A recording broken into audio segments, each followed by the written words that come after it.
Alright, selamat datang di Cerita Komunikasi. Apa kabar komunikan? Semoga baik ya. Dan hari ini sebenarnya aku cuman pengen sharing, pengen cerita aja beberapa pengalaman atau juga experience aku selama menjadi mahasiswa ilmu komunikasi.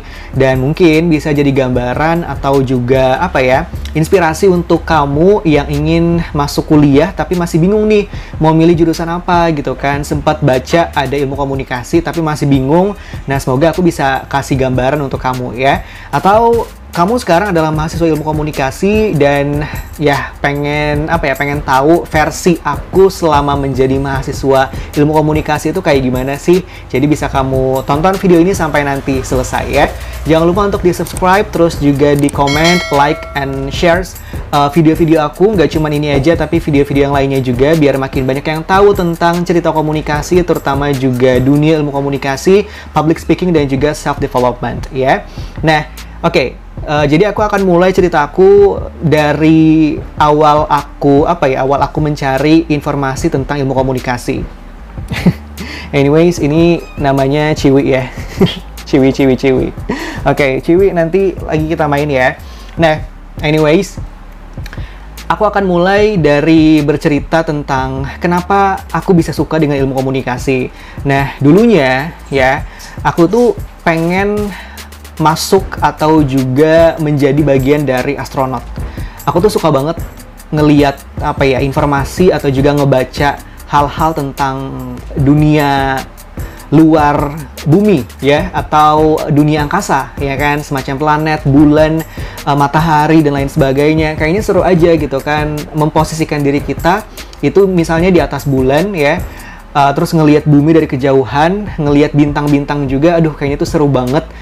Jadi pengen aja gitu menjadi salah satu bagian dari astronot Indonesia yang bisa terbang ke luar angkasa sana dan berbagi cerita juga tentang gimana sih luar angkasa itu. Cuman ya itu just a dream ya, sampai sekarang aku masih memimpikan itu. Tapi pada saat SMA aku mulai istilahnya mulai puber lah ya. Mulai puber dan mengenal banyak hal, ikut organisasi A, B, C, D gitu kan, mengenal banyak teman dan lain sebagainya. Akhirnya aku mulai menyukai dunia public speaking atau juga ngomong ya.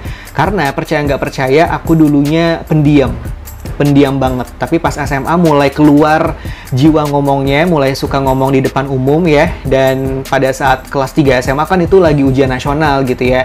Ditanya nih, Aksa mau lanjut kemana, jurusan apa? Anyway, saat itu aku jurusan SMA-nya adalah IPA. Dan sebenarnya ya kalau aku lanjutin ke IPA lagi bisa banget ya, entah itu kedokteran atau juga biologi atau sejenisnya. Cuman aku nggak ada ketertarikan di situ. Pas aku baca-baca brosur tentang jurusan ya di perkuliahan, akhirnya ketemu nih salah satu yang aku suka, yaitu jurusan ilmu komunikasi. Awalnya ya aku mikir, mungkin kamu juga mikir ya, ilmu komunikasi itu kayaknya kita diajarin untuk belajar ngomong. Nah, mindset aku awalnya seperti itu aja. Karena based on pengalaman aku yang pendiam tadi, jadi aku pengen menambah skills ngomong aku lagi nih. Makanya aku pengen kuliah di jurusan ilmu komunikasi. Dan singkat cerita, akhirnya Hai Ciwi nanti ya kita main-main ya. Oke. Ciwi turun. Ciwi turun. Oke. Hai, ini kucingnya teman aku sih sebenarnya. Tapi baru kenal 1 hari udah main manjat-manjatan dia. Say hi dulu Ciwi, hai. Oke, so ya. Jadi pas masuk masuk di jurusan ilmu komunikasi, aku mindsetnya kayak tadi ya. Mikirnya belajar ngomong doang gitu kan. Ternyata pas aku masuk di jurusan ilmu komunikasi, mindset aku itu berubah banyak ya. Dimulai dari aku masuk di salah satu universitas di Banjarmasin, yaitu Universitas Lampung Mangkurat dengan jurusan ilmu komunikasi. Ya seperti biasa, ospek ya, atau dulu dikenalnya sih dengan P2B ya kan, pengenalan kampus gitulah ya. Cuman namanya beda tapi intinya sama sih, semacam ospek gitu, pengenalan kampus dan lain sebagainya ya. Nah, karena aku orangnya emang pendiam banget ya, jiwa pendiam aku tuh masih ada gitu, walaupun udah mulai bisa ngomong dan lain sebagainya. Jadi aku agak kesusahan untuk beradaptasi awalnya pada saat ospek dan awal-awal masuk kuliah itu. Dan di satu sisi lagi, teman-teman atau sahabat-sahabat aku pas SMA itu mereka pada milih untuk berkuliah atau juga melanjutkan pendidikan di kedokteran atau juga bidan atau perawat gitu ya. Jadi beda banget sama aku yang milih jurusan sosial atau ilmu komunikasi. Dan kebayang dong gimana susahnya beradaptasi si pendiam ini dengan suasana baru, dengan lingkungan baru dan teman-teman baru. But fortunately, untungnya aku ketemu orang-orang yang sampai sekarang menjadi support sistemnya aku dari awal ospek atau P2B sampai sekarang ya. Jadi tetap sih ada yang mendukung walaupun awal-awalnya emang pendiam atau juga susah beradaptasi. Nah, singkat cerita ya komunikan, akhirnya di awal kuliah atau di semester 1 itu aku dapat gambaran baru tentang ilmu komunikasi. Ternyata nggak cuman sekedar ngomong aja, nggak cuman sekedar dunia broadcasting atau penyiaran aja, tapi juga lebih dari itu. Aku dikenalkan mata kuliahnya di semester 1 seperti pengantar ilmu komunikasi, pengantar jurnalistik, pengantar public relations, kemudian pengantar apa lagi ya? Pengantar komunikasi pembangunan gitu kan. Jadi mata kuliah itu yang akan menjadi pilihan aku nantinya apabila udah masuk di semester-semester berikutnya lagi. Ya, namanya semester 1 kan masih pengenalan gitu ya. Akhirnya aku punya mindset baru bahwa ilmu komunikasi itu nggak cuma tentang ngomong, tapi ngomong otomatis bagian dari ilmu komunikasi, ya. Nah, semester 1 berjalan dengan cukup baik ya, IPK aku juga lumayan bagus, walaupun di satu sisi aku juga freelance di salah satu radio swasta di Banjarmasin. Jadi pas banget aku masuk kuliah, aku juga keterima sebagai announcer di salah satu radio hits di Banjarmasin. So, kebayang dong gimana adaptasinya, gimana membiasakan dan juga manajemen waktunya. Cuman ya alhamdulillahnya nilaiku di semester 1 itu masih stabil dan lumayan bisa membanggakan untuk diriku sendiri yang baru masuk sebagai anak kuliahan atau mahasiswa gitu ceritanya ya. Nah, nextnya di semester 2, 3, 4 ya, itu juga masih pengenalan tentang mata kuliah dari ilmu komunikasi. Jadi ya seputar komunikasi politik, komunikasi publik ya. Terus juga ada tentang jurnalistik, gimana menulis berita, gimana bikin headline gitu kan. Terus juga gimana sih cara kita itu bisa bikin orang terpengaruh dengan kita sebagai komunikator ya. Terus juga otomatis ada mata kuliah lainnya yang general atau mata kuliah umum seperti bahasa Inggris, bahasa Indonesia ya, atau juga mata kuliah tentang agama itu tetap masih ada di awal-awal semester.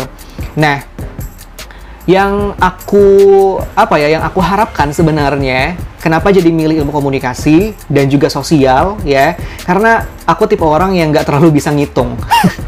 Aku bisa dibilang agak benci gitu sama yang namanya matematika, karena ya aku nggak bisa ngitung sama sekali gitu kan. Selalu mikir panjang kalau misalnya disuruh ngitung ya, makanya aku memilih jurusan yang matematikanya itu kalau bisa nggak ada. Dan kayaknya aku mikir ilmu komunikasi ini adalah jurusan yang nggak ada matematikanya sama sekali. Ternyata di semester semester 3 atau 4 gitu kan, ada satu mata kuliah yang namanya statistik sosial. Wah, seru nih kayaknya ya. Dan ternyata mata kuliahnya itu mengajarkan kita untuk berhitung. Kebayang dong, yang awalnya aku mengira aku nggak akan ketemu yang namanya hitungan atau juga matematika, ternyata tetap ada juga ya. Walaupun di ilmu sosial sekaligus seperti ilmu komunikasi. Jadi untuk kamu ya yang baru lulus SMA atau SMK dan pengen mencari jurusan yang nggak ada matematika atau hitungannya, saran aku kayaknya ya nggak mungkin ada gitu. Selalu ada, walaupun sedikit pasti ada yang namanya hitung-hitungan atau juga matematikanya, termasuk juga di ilmu komunikasi tadi ya. Tapi itu cukup membantu karena itu salah satu modal untuk aku dan juga teman-teman lainnya apabila nanti sudah berada di semester akhir untuk mengerjakan skripsi. Karena di skripsi sendiri itu ada kualitatif, ada kuantitatif gitu ya. Kalau kualitatif itu memang kita menjelaskan tanpa ada hitungan, survei dan lain sebagainya, just interview ya. Tapi kalau kuantitatif itu sebaliknya. Kita sebar survei, kemudian juga menghitung nanti rata-ratanya kayak gimana, paling banyak orang milih apa gitu ya. Jadi ya ini sebagai gambaran awal aja dan biar kamu nggak bingung dan nggak berekspektasi banyak tentang jurusan ilmu komunikasi kalau katanya nggak ada hitungan. Sebenarnya tetap ada ya komunikan, walaupun porsinya nggak sebanyak di ilmu alam atau ya seperti fisika atau juga matematika atau kimia dan lain sebagainya ya. Nah, di ilmu komunikasi yang aku pilih, tepatnya di kampus Universitas Lampung Mangkurat di Banjarmasin, aku memilih jurusan, bukan jurusan ya, sebenarnya konsentrasi. Jadi di ilmu komunikasi itu ibaratnya payungnya. Nah, di bawahnya itu ada beberapa konsentrasi atau juga bidang yang bisa memfokuskan kita untuk kedepannya lagi. Ciwi naik lagi nih. Oke, Ciwi nanti ya main-mainnya. Ciwi tidur dulu, oke? Tidur dulu. Yap, tidur dulu ya. Nah, seperti yang aku bilang tadi, ilmu komunikasi itu payungnya, di bawahnya itu ada beberapa konsentrasi atau bagian. Ada public relations, ada jurnalistik, ada periklanan, dan juga ada komunikasi pembangunan. Dan aku ngerasa aku cocoknya di